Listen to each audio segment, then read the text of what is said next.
Welcome to day 3 of 12 Grim Brews. If you're just joining me, I hope your coffee's been brewed strong and your holiday spirit is in full swing. It's a time of year when we gather with loved ones, share stories by the fire, and watch the snow fall softly outside. It's the magic of the season, complete with twinkling lights, gingerbread cookies, and the comforting warmth of home. But sometimes, even in the warmth of the holidays, there are things that don't feel quite right. A chill in the air, an unexplained unease, or a lingering thought that maybe, just maybe, something sinister is waiting just beyond the lights. Christmas is a time for joy, but it's also a time when we remember those who've been lost to the shadows. What happens when someone disappears without a trace? When the safety of the warmth of their home are shattered by a single moment of inexplicable horror. Today we're going to talk about a case that has haunted not just a family, but an entire community for nearly 24 years.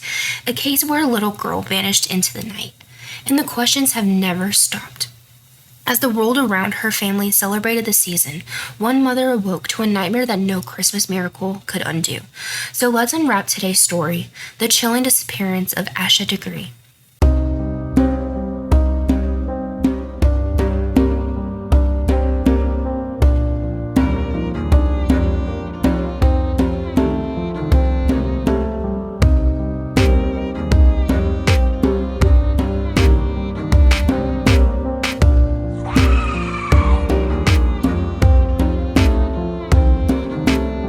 It's a case that's as cold as the winter night she disappeared and as unresolved as the many mysteries that linger in the shadows of the holiday season. Let's rewind the clock back to February 14th of 2000, Valentine's Day, a typical winter night in Shelby, North Carolina.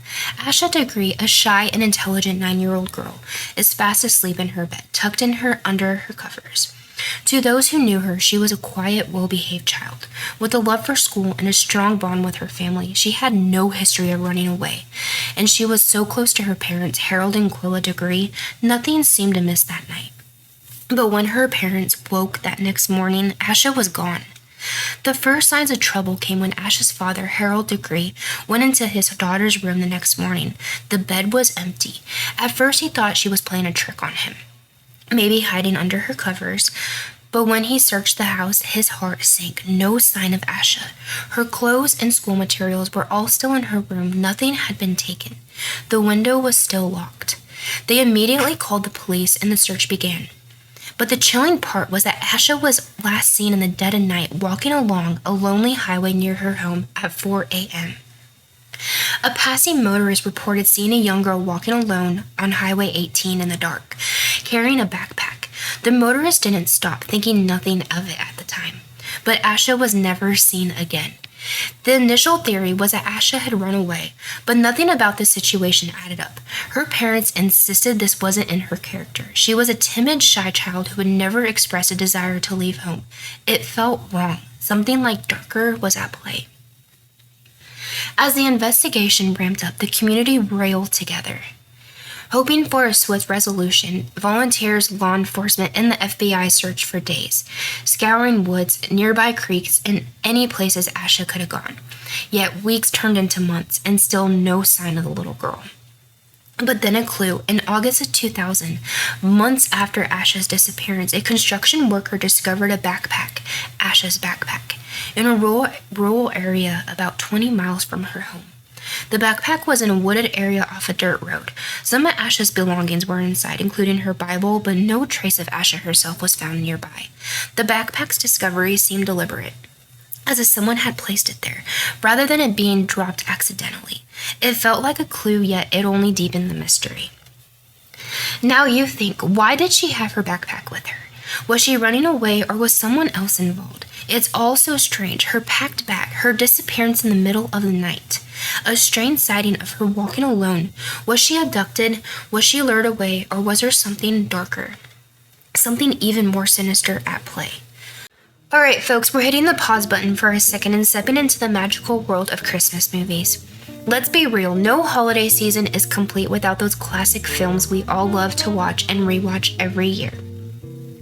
Now, I'm sure The Polar Express is a favorite for many, but what about the other iconic Christmas movies out there? We've got Home Alone, Elf, The Grinch Who Stole Christmas, A Christmas Story, and don't even get me started on It's a Wonderful Life. It's a holiday tradition for so many people. But here's the thing, there are so many Christmas movies out there that it's hard to choose a favorite. There are some sweet and heartwarming, others hilarious, and some pure Christmas chaos. So let's have some fun with it. Let's do a little Christmas movie Would You Rather. Ready? Here we go. Would you rather watch Home Alone or Elf? Would you rather spend Christmas with the Grinch or with Buddy the Elf? And here's the big one, Die Hard. Christmas movie or not? Alright, now I want to hear from you. Head over to the comments or share with us on social media what's your favorite Christmas movie and why.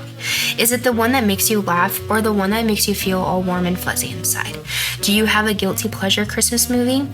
You know, the ones that might not be traditional classics, but you just have to watch them every year, like The Holiday, Love Actually, or Jingle All the Way. Drop them in the chat and let's see if we're all watching the same thing. And hey, no judgment if you're the person who watches Christmas movies all year long. I have Hallmark Channel on constantly.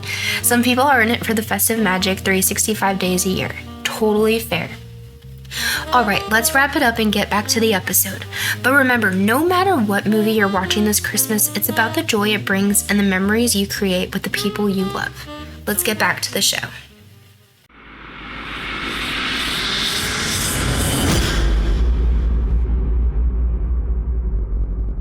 Over the years, many theories have circulated about what happened to Asha that fateful night. One of the most disturbing possibilities is that the idea that Asha may have been abducted by someone she knew and knew that she was alone. Perhaps someone had been watching her, waiting for the right moment to snatch her away. Some people even wondered if the motorist who saw Asha walking that night could have been involved, though we don't know for sure. The theory that Asha was taken by someone with knowledge of the family's routine lingers. After all, who else would know she would be alone at that hour? There were also whispers about a potential connection to other abductions in the area, and some speculated that Asha might have been the victim of a serial predator.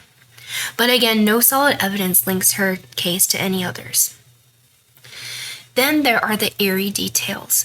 The sense that Asha's disappearance was planned, the backpack, the lack of any forced entry, the odd sighting of her walking alone, it doesn't add up to a random event. Was this something Asha had been preparing for, or was it a crime that unfolded slowly, over time, by someone who knew her? Despite these theories, the case has gone cold. The Degree family never gave up hope, though. For years, they'd kept searching for their daughter, in 2015 on the 15th anniversary of Asha's disappearance. The family renewed their calls for anyone with information to come forward. There's still no closure, no answers, just a haunting silence. Imagine the feeling of knowing that your loved one is out there somewhere, but having no idea where. No idea who did this or why. Every lead, every potential clue just adds to the mystery, and still Asha Degree remains missing. This case continues to baffle and haunt both the community and everyone involved in the investigation. And so, after more than 2 decades of uncertainty, investigators are starting to piece together the chilling puzzle of Asha Degree's disappearance. In September of 2024, search warrants revealed new and unsettling developments in the case. Evidence that suggests Asha was not just missing, but likely the victim of foul play. The warrants, based on physical evidence, pointed to a property on Cherryville Road in Shelby, North Carolina. Although no human remains were recovered during the search, investigators did find a car similar to the one that had been sought in the early days of the investigation, an eerie connection to the case from years ago. This, along with DNA evidence found on items linked to Asha's disappearance, has led investigators to believe that she may have been murdered, her body concealed somewhere. The DNA evidence is particularly telling. It ties Asha, as well as 2 others, Anna Lee Victoria Dedman Ramirez and Russell Bradley Underhill, to items found in 2001, including Asha's backpack. And the investigation has pointed to the Dedman family, with Roy and Connie Dedman named as key suspects. Despite the mounting evidence, Roy Dedman has consistently denied any involvement in Asha's disappearance. But investigators believe that for this crime to have been carried out, adult assistance would have been essential, pointing to Roy and Connie as possibly having played a role in both the execution and concealment of Asha's fate. As we conclude this episode, the search for answers continues. The questions surrounding Asha's Degree disappearance and the potential involvement of the Deadman family hang in the balance. Only time will tell. I want to leave you with this. Asha's Degree's case serves as a chilling reminder of the unexpected dangers that can lurk outside the doors, even during the season of joy and togetherness. It's a haunting thought, but it's one we must acknowledge. We may never know the full story behind what happened to Asha that cold February night, but one thing is certain: her disappearance has left an indelible mark on her family, her community, and all of us who are still searching for answers. Next week on 12 Grim Brews, we will take on another dark tale. Until then, keep your loved ones close, and as always, keep your eyes wide open, and you never know